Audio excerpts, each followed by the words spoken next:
अभी हम लोग हिंदी माध्यम से तैयारी कर रहे हैं। यूपीएससी में हिंदी माध्यम के साथ कैसे सफलता अर्जित की जाए, ये आज की इस टॉक का कोर थीम रहेगा। हिंदी माध्यम के साथ क्या है कि एक बात जो मुझे देखने को मिल रही है कि इन्फीरियोरिटी कॉम्प्लेक्स बहुत है। अभी अगर फेसबुक पर मेरे पास 100 मैसेजेस हैं तो उसमें से 75 में ये क्वेश्चन है कि क्या हिंदी माध्यम से तैयारी की जा सकती है, हिंदी माध्यम से सफलता प्राप्त की जा सकती है, नहीं की जा सकती। और I was on the same boat कुछ दिन पहले तक, जब तक मुझे सफलता नहीं मिली थी मेरे अंदर भी यही सारे प्रश्न घूमते रहते थे। जब मेरी तैयारी हो रही थी उस समय 300 के अंदर हिंदी माध्यम की कोई रैंक नहीं थी और मेरे सामने सबसे बड़ा प्रश्न ये रहता था कि जनरल कैटेगरी में आईएएस का पोस्ट पाना है तो क्या इंग्लिश की तरफ स्विच हो जाना चाहिए। मैंने 1-2 बार सोचा भी कि इंग्लिश की तरफ स्विच हो लेते हैं, लेकिन नहीं किया। अच्छा हुआ, क्योंकि इंग्लिश से आ जाती रैंक तो ये बात प्रूव भी हो जाती कि हिंदी माध्यम से रैंक नहीं आएगी, आपको इंग्लिश मीडियम ही लेना पड़ेगा। यहाँ पर एक कहानी आप लोग सुनो, थोड़ा पढ़ते रहते हैं तो शिकार साहित्य होता है। हिंदी साहित्य है या किसी का ऑप्शनल? चलिए, शिकार साहित्य में श्री राम शर्मा जी ने एक कहानी लिखी है। वो कहानी है एक 12 साल के बच्चे की।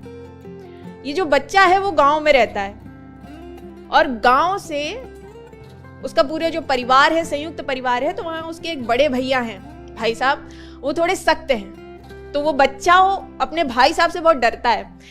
एक दिन भाई साहब उसको ये आदेश देते हैं कि मेरी कुछ चिट्ठियां हैं, जाओ पोस्ट ऑफिस में पोस्ट करके आओ। अब वो बच्चा अपने एक छोटे भाई को लेता है जो 6 साल का है।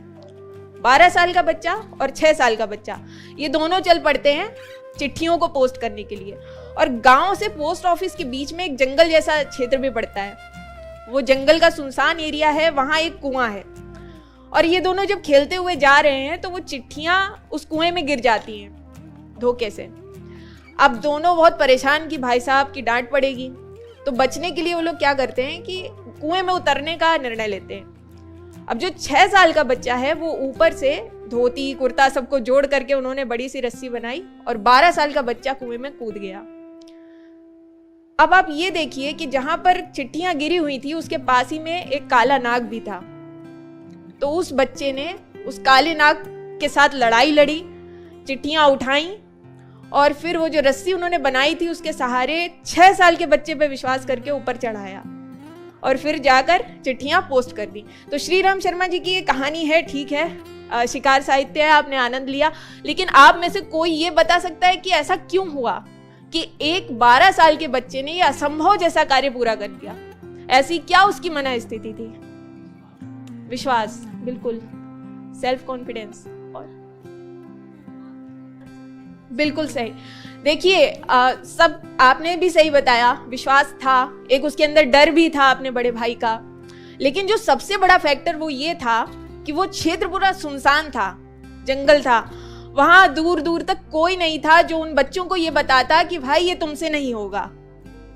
जिस दिन आपने उन आवाजों को ब्लॉक कर दिया जो आपसे बार बार कहती हैं कि हिंदी माध्यम से आपका चयन नहीं होगा, उस दिन आप देखना, आप विजेता बन जाओगे, आपकी पूरी तैयारी की दिशा ही बदल जाएगी। तो ये कैसे करना है कि अपने चारों ओर आप कंसोल करके रखो, ये निश्चित रखो कि वो आवाजें जो बार बार डिमोटिवेट करती हैं, जो आपको इन्फीरियोरिटी की तरफ ले जाती हैं, उनसे कैसे बचना है। और ये आवाजें सिर्फ बाहर से नहीं आती हैं, अंदर से भी आती हैं। हमको अंदर से भी लगता है कि यार क्या गुजराती माध्यम है, मराठी माध्यम है, हिंदी माध्यम नहीं होगा। तो इससे बचना है। जब खुद ही कॉन्फिडेंट नहीं रहोगे तो कहां से कौन आकर के आपको जिता देगा।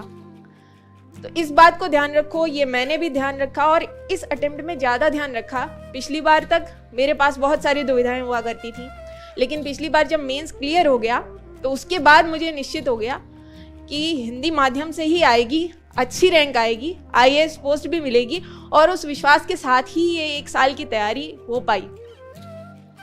तो ये हमारी एक ओवरव्यू हो गया हिंदी माध्यम को लेकर के कि अपने आत्मविश्वास को डिगने नहीं देना है, सकारात्मकता के साथ, आशा के साथ तैयारी करनी है। उसके